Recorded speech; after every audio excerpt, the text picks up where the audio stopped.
زندگی بہت آسان نہیں ہوئی تو اتنی مشکل بھی نہیں تھی۔ احمد اور سبین کے درمیان اگر تناؤ موجود بھی تھا تو گھر والوں کی نظروں سے اوجھل ہی تھا، اس لیے اس خاموشی کو سب لوگوں نے ان کا کوئی سمجھوتا سمجھ رہے تھے، جبکہ ان دونوں کی خاموشی محض ایک مصلحت کا نتیجہ تھی۔ احمد کو پورا یقین تھا کہ وہ جلد ہی سبین کے اس قدر بدلنے کی وجہ کھوج لے گا، جبکہ سبین نے خود کو حالات کے دھارے چھوڑ دیا۔ پیچھے تمام عرصے میں وہ جتنی ٹینس رہی تھی، اسے اپنا آپ پاگل پن محسوس ہونے لگا تھا، جس کے زیر اثر وہ تمام گھر والوں کو بھی ڈسٹرب کر رہی تھی۔ اس کی ذرا سی خاموشی نے جیسے سب کو دوبارہ زندہ کر دیا تھا۔ حمزہ کی سالگرہ ہمیشہ کی طرح دھوم دھام کی بجائے صرف گھر والوں کی موجودگی میں منائی جا رہی تھی، اور سبین نے اس کی تیاری میں بھابھی کا پورا ساتھ دیا تھا۔ جہاں امی کے دل میں اطمینان اترا، وہیں بھابھی نے بھی اسے پیار سے لپٹا لیا۔ ایسی ہی دیورانی کے خواب دیکھا کرتی تھی میں، اب مکھن بازی مت کریں، میں نے بریانی دم پہ رکھ دی ہے۔ وہ مسکرائی تو بھابھی نے اسے گھور کر دیکھا، پھر سنجیدگی سے بولی، ہم سب لوگ بہت مطمئن ہیں کیونکہ احمد مطمئن ہے۔ جس گھر میں سب ایک دوسرے سے پیار کرتے ہوں، وہاں سب کی خوشیاں ایک دوسرے سے مشروط ہوتی ہیں۔ تم دونوں خوش رہو گے تو سب لوگ خوش ہوں گے۔ بھابھی کی بات وہ بہت خاموشی سے سنتی رہی تھی۔ کیا ایسے زندگی گزر سکتی ہے؟ دوسرا فریق آپ کی زندگی کے تاریک پہلو سے قطعی لا علم ہو، آپ کو جانے چاہت کے کس مقام پر کیے جائے، یہ بددیانتی نہیں ہے کیا؟ وہ تیار ہونے کے لیے کمرے میں آئی تو ذہنی طور پر منتشر تھی، اس لیے تو پہلے چیزوں کو ادھر سے ادھر کرنے میں لگی رہی، پھر بھی خود کو بے بس پایا تو وہ وارڈروب کھول کر کھڑی ہو گئی۔ ہینگر ادھر ادھر کرتے ہوئے بلا ارادہ اس نے وارڈروب کا وہ دروازہ کھولا جس میں بھابھی نے اس کی شادی کے تمام قیمتی لباس ہینگ کر کے رکھے تھے، لیکن آج تک سبین نے انہیں دیکھنا بھی گوارا نہیں کیا تھا۔ اور اگر وہ سب نہ ہوتا تو میں ایک آئیڈیل لائف گزارتی۔ بہت چاہت سے سوائے گئے ملبوسات پر ہاتھ پھیرتے ہوئے اس کے اندر شدت سے سوچ ابھری تو ساتھ ہی بے احتیاط دل بھی بھر آیا۔ پتہ نہیں کس رو میں اس نے کافی عرصے کے بعد سفید، سیاہ اور براؤن رنگ کو چھوا تھا۔ خوبصورت کارمداز گہرے نیلے لباس میں ملبوس جب وہ آئینے کے سامنے آئی تو خود بھی لمحہ بھر کو تھک گئی۔ اس نے تو تب سے آئینہ دیکھنا بھی چھوڑ دیا تھا، اب یوں لگا جیسے آئینے میں کوئی سراپا حسن اتر آیا ہو۔ وہ بے حد مگن انداز میں سیاہ بالوں کو برش سے سلجھا رہی تھی جو اب اس کی کمر تک آ رہے تھے۔ وہ اپنے فعل میں اتنی مصروف تھی کہ اندر آتے احمد کی موجودگی بھی محسوس نہیں کر پائی۔ وہ بے تحاشا چونکا تھا، پہلی بار وہ اسے یوں مگن سے انداز میں تیار ہوتے دیکھ رہا تھا۔ کیا شعائیں پھوٹ رہی تھیں۔ شادی سے پہلے وہ بہت سادہ لباس استعمال کرتی تھی، اس کے بعد احمد نے شادی والے دن اسے زارا برق انداز میں دیکھا تھا، مگر اس کا آج کا روپ تو سب پر بھاری تھا۔ بریف کیس ٹیبل پر رکھتے ہوئے ٹائی کی ناٹ ڈھیلی کرتا وہ اس کی پشت پر آیا تو آئینے میں اس کا عکس ابھرتے ہی گڑبڑا کر برش رکھتے ہوئے سبین نے بالوں کو ہینڈ میں جکڑنا شروع کر دیا۔ کہاں جانے کی تیاری ہے؟ احمد کی نظر مشتعل میک اپ سے مبرا اس کے چہرے پر پڑی تھی۔ کہیں نہیں، حمزہ کی برتھ ڈے ہے آج، سبین نے لاپرواہی سے کہہ کر احمد کی نظروں کے ارتکاز سے پیدا ہونے والے عجیب احساس کو دبانے کی کوشش کی۔ دل فریب خوشبو اور بے اختیار امٹتے احساسات میں گھرا وہ اس کے شانوں کو تھامتا قدرے جھک کر آئینے میں اسے دیکھنے لگا۔ حمزہ کی برتھ ڈے روزانہ نہیں ہو سکتی کیا؟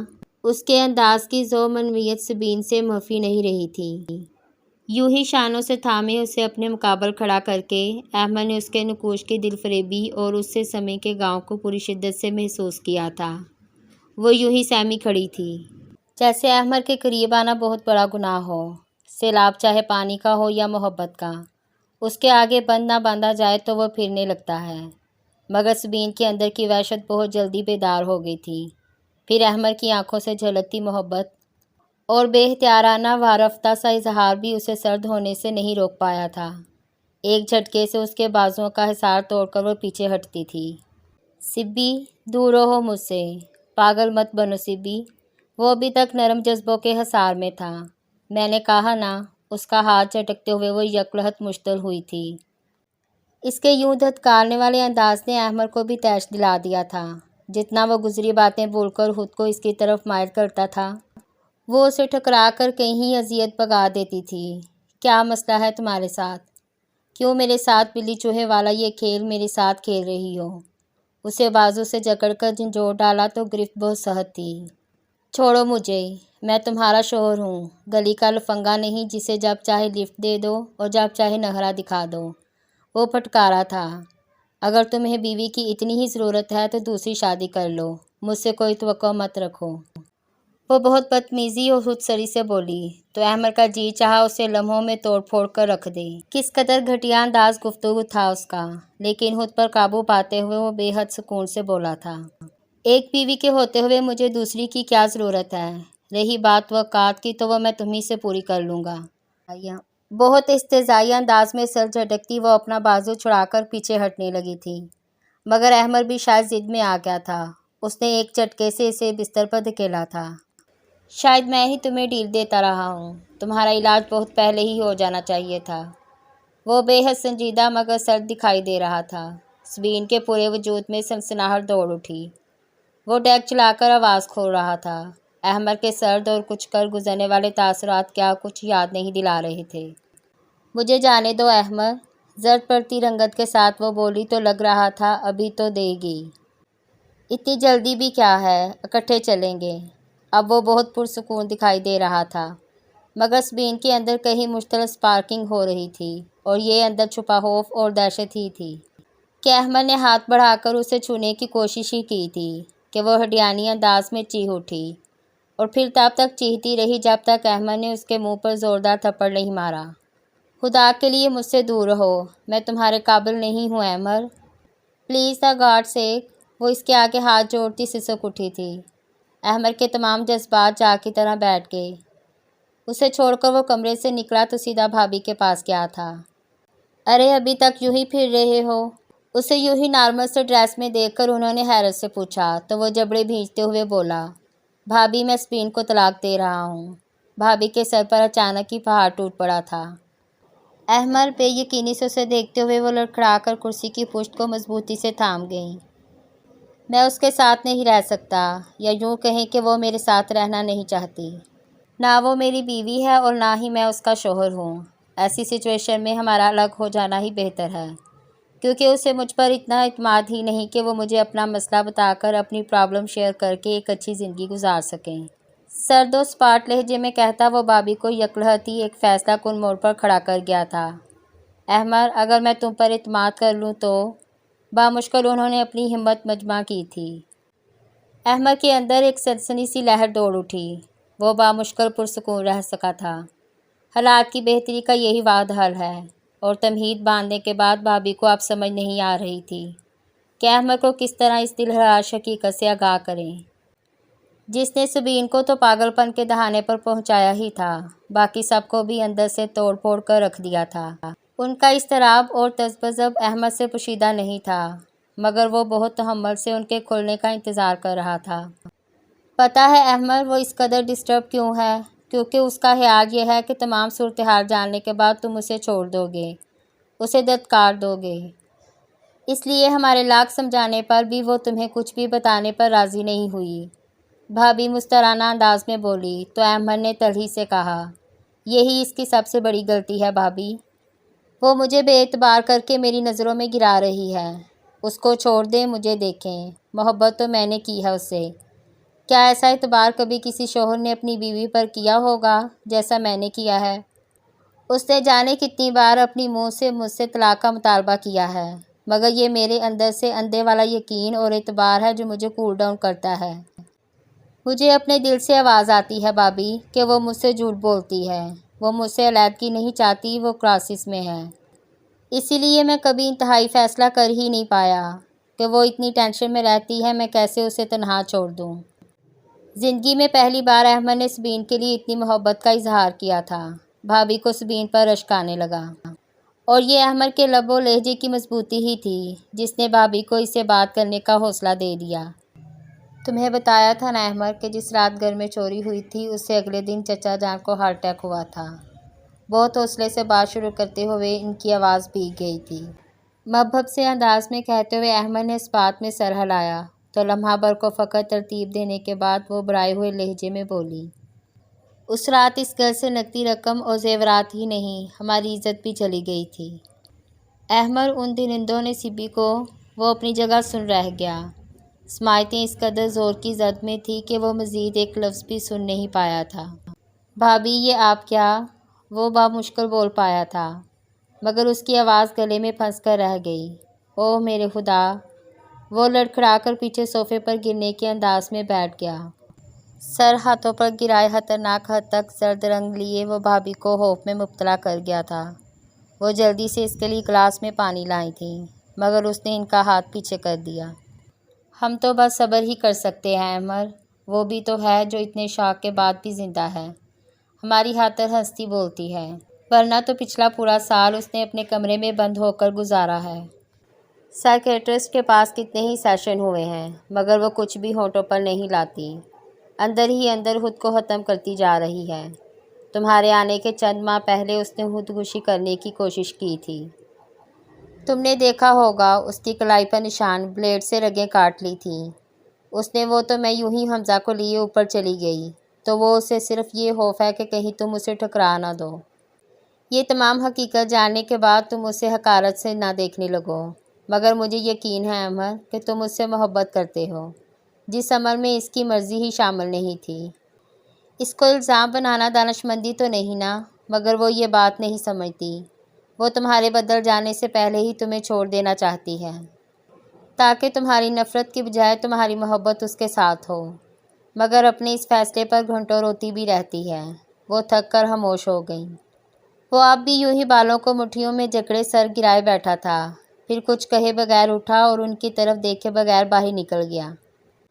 وہ کسی حدشے میں گیری اس کے پیچھے لپکی تو وہ اوپر کمرے میں جانے کی بجائے باہر جاتا دکھائی دیا تھا۔ وہ اس کے چند لمحوں بعد ہی گاڑی کے ٹائروں کے چلانے کی آواز آئی۔ سبین بے یقینی سے بھابھی کو دیکھتی رہی، پھر بے اختیار ہونے لگی۔ اگر آپ نے ابھی تک بیل آئیکن کو پریس نہیں کیا تو جلدی سے پریس کر لیں تاکہ میرے آنے والی ویڈیو کی نوٹیفیکیشن آپ کو ملتی رہے۔ مزید اچھی سٹوریز کے لیے چینل کو سبسکرائب ضرور کریں۔ بھابھی میں نے آپ سے کہا تھا نا، میں عثمان کو فون کرتی ہوں، اس کا پتہ کریں کہیں خدا نہ خواستہ۔ وہ اپنی ہی پریشانی میں اس کے پاس سے اٹھ گئیں، اس کی ذہنی پراگندگی اور خوف کو دور کرنے کی کوشش بھی نہیں کی۔ اور اس کے تھوڑی دیر بعد جب وہ امی کے ساتھ دوبارہ اوپر آئیں تو سلیپنگ پیلز کی خالی شیشی اور سبین کی گہری نیند کچھ اور ہی کہانی بیان کر رہی تھی۔ وہ مدہوش و ہراساں دوبارہ عثمان کو فون کرنے لپکی تھی۔ تعلیم پانے آیا تھا میں اس خیال میں، شاید میرا شمار ہو اہل کمال میں۔ کیا کہیں کیسے گزرے ہیں لندن کے 4 دن، 2 فیکٹری میں کٹ کے 2 ہسپتال میں۔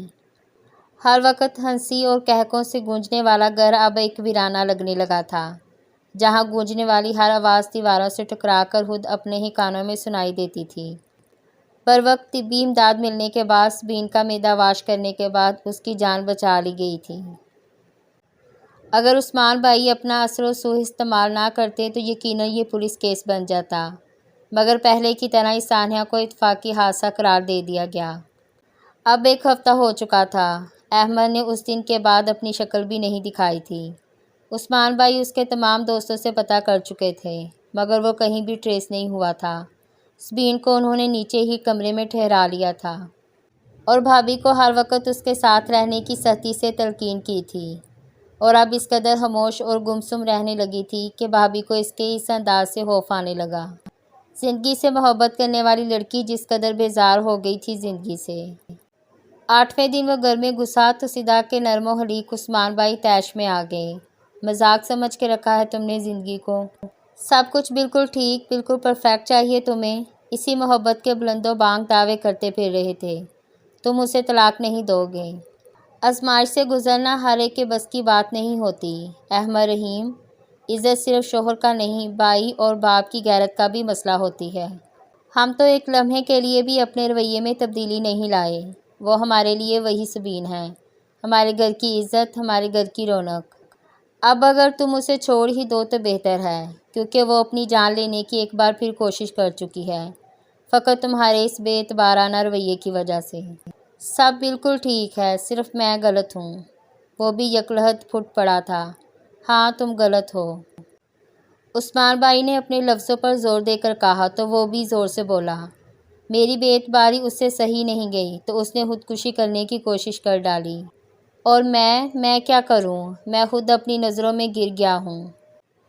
منتظر میری آنکھیں اب تک بہاریں گزر جانے کے باوجود اس امید پر اس آہٹ کی منتظر ہیں کہ شاید ابھی دروازے پر دستک ہو اور میں دوڑ کر دروازہ کھولوں تو سامنے تم ہو۔ اس کے لیے سب قابل اعتماد تھے، قابل اعتبار تھے۔ اسے معلوم تھا کہ آپ سب اسے نہیں چھوڑ سکتے۔ مجھ پر یہ بے اعتباری کیوں؟ کیا میں بھی اس کی اس بے اعتباری پر خودکشی کر لوں؟ وہ ایک بار مجھ پر اعتبار تو کر کے دیکھتی۔ کیا میں اس قدر گرا ہوا ہوں کہ اسے دھتکار دیتا، اس پر الزام تراشی کرتا، اسے چھوڑ دیتا؟ مگر اس نے مجھے ڈی گریڈ کیا ہے۔ خودکشی تو مجھے کر لینی چاہیے۔ مر تو مجھے جانا چاہیے تھا۔ جس کی محبت کو اس نے بدگمانی کے پلڑے میں تولا ہے، اس کی آنکھوں میں اترتی ضبط کی سرخی اور چہرے کی زرد رنگت اس کی حالت کا واضح ثبوت تھی۔ جانے اتنے دنوں تک وہ خود کو کیسے سنبھالتا رہا تھا۔ اس کی گفتگو کا ایک ایک لفظ بین نے اپنے کانوں سے سنا تھا اور مسلسل رو رہی تھی۔ اس نے مسلسل ڈی گریڈ کیا ہے مجھے۔ جب سے میں آیا ہوں وہ مجھ سے آہت آمیز سلوک رکھے ہوئے ہے۔ ہر بات کے شروع میں وہ مجھ سے طلاق کا مطالبہ کرتی تھی، مگر میں نے اسے کبھی چھوڑنے کا تصور بھی نہیں کیا۔ کون سا مرد ہے ایسا جو اپنی بیوی کے منہ سے ایسا مطالبہ سننے کے بعد اسے چھوڑ نہیں دے گا؟ لیکن میرے دل نے ہمیشہ گواہی دی ہے کہ وہ کسی مشکل میں ہے۔ وہ مجھ سے عام حالات میں کبھی ایسا مطالبہ کر ہی نہیں سکتی۔ یہی اعتماد اور اعتبار ہی تھا جو میں دوبارہ اس کے لیے لوٹ کر آیا تھا۔ اس کے ہزار انکار کے باوجود بھی اسے اپنایا تھا۔ کیا میرے اس عمل نے بھی مجھے اس کے لیے قابل اعتماد نہیں ٹھہرایا؟ اور اب بھی مجرم ہوں اور میں ہی غلط ہوں۔ اس کا ایک ایک لفظ سلگتا ہوا انگارہ تھا۔ عثمان بھائی شدید شرمسار تھے۔ بچپن سے لے کر اب تک وہ ان کے سامنے تھا۔ وہ بھی جذباتیت میں اسے غلط جج کر رہے تھے۔ پھر بھی احمد، تم کسی سے کوئی بات تو کرتے، یوں ایک دم سے اٹھ کر چلے جانا اور پھر اتنے دنوں غائب رہنا۔ سب گھر والے کتنے پریشان تھے۔ عثمان بھائی مدھم پڑ گئے تھے۔ آپ کا خیال ہے کہ یہ سب معلوم ہونے کے بعد مجھے اس کے پاس جا کر اظہار افسوس کرنا چاہیے تھا؟ پتہ نہیں آپ لوگوں نے مجھے جذباتوں احساسات سے ماروا کیوں سمجھ رکھا ہے۔ جس ثانیہ کے شوق میں اس نے پورا ایک سال گزار دیا، کیا میں چند دنوں تک اس کا شکار نہیں رہ سکتا تھا؟ مجھے بھی اتنی ہی تکلیف محسوس ہو رہی تھی جتنی کہ اس نے سہی تھی۔ اس نے تو مجھے بے اعتبار کیا ہی تھا، مگر آپ لوگوں نے بھی مجھے کم ٹارچر نہیں کیا۔ اتنا ہی بے حسی و حرکت اور بغیرت سمجھ لیا تھا کہ مجھے حقیقت سے آگاہ کرنے کے لیے اس لیے خوفزدہ رہے کہ کہیں میں اسے چھوڑ نہ دوں۔ میں اسے کیوں چھوڑ دیتا؟ آپ سب نے تو اسے نہیں چھوڑا۔ اس کا مجھ سے بھی تو ایک مضبوط رشتہ ہے۔ پھر اس نے مجھ پر اعتبار کیوں نہیں کیا؟ اس کا دکھ بھی تو دیکھو احمد، کتنے صبر اور حوصلے سے خود کو سمیٹ رکھا ہے۔ شدید محبت ہی تو اسے بے اعتباری کرتی رہی ہے کہ کہیں تم اس کے دامن کے داغ کو برداشت نہ کر پاؤ۔ بس وہ تمہیں اس تکلیف سے بچانا چاہتی تھی، اس لیے اس نے تمہیں کچھ نہیں بتایا۔ بھابھی نے اسے سمجھایا تو وہ چہرہ موڑ کر انہیں دیکھنے لگا۔ پھر تھوڑی دیر کے بعد مدھم آواز میں پوچھا، کیا کیا ہے اس نے؟ Sleeping pills. وہ تھم سی گئیں۔ گہری سانس اندر کھینچتا لب بھینچے وہ اٹھ کھڑا ہوا تھا۔ سبھی نیچے ہی ہے، اسٹڈی کے ساتھ والے بیڈ روم میں۔ اسے اوپر جاتے دیکھ کر بھابھی نے اسے انفارم کیا تھا۔ لمحہ بھر کو وہ ٹھنکا، پھر اس کے کمرے کی طرف بڑھ گیا۔ بالکل اندھیرے کمرے کو اس نے لائٹ جلا کر روشن کیا تو وہ گھٹنوں کے گرد بازو لپیٹے منہ چھپائے بیٹھی تھی۔ اس کے سامنے آتے ہی ذہنی خلفشات اودھ کر آنے لگا تھا۔ اس نے دونوں ہاتھوں کو چہرے پر پھیر کر جیسے خود کو نارمل کرنے کی کوشش کی، پھر اس کے پاس بیٹھ گیا۔ غیر ارادہ طور پر اس کا ہاتھ سبین کے سر پر ٹک گیا تھا۔ اسے فوراً ہی پتہ چل گیا تھا کہ وہ رو رہی ہے۔ احمد کا دل شدید تکلیف احساس سے بھرنے لگا۔ جن لوگوں کو ہم کانچ سے زیادہ نازک تصور کرتے ہیں، اکثر زمانہ ان کے ساتھ بہت برا سلوک کرتا ہے۔ وہ جانتا تھا کہ اس کی ذرا سی کمزوری سبین کو ہرٹ کر سکتی ہے۔ وہ اسے اس پل صرف اور صرف اعتبار دینا چاہتا تھا، اپنی محبتوں کا یقین، اپنے ساتھ ہونے کا، اس لیے وہ خود کو مضبوط بنا کر اس کے پاس آیا تھا۔ اس نے نرمی کے ساتھ سبین کا چہرہ اوپر کرنے کی صحیح کی تھی۔ اس کا آنسوؤں سے بھیگا چہرہ اور زرد پڑتی رنگت احمد کے لیے غیر متوقع نہیں تھی۔ پھر بھی وہ اذیت کے احساس کے ساتھ ہونٹ بھیج گیا۔ اس کے آنسو اب احمد کے ہاتھوں کو بھگونے لگے تھے۔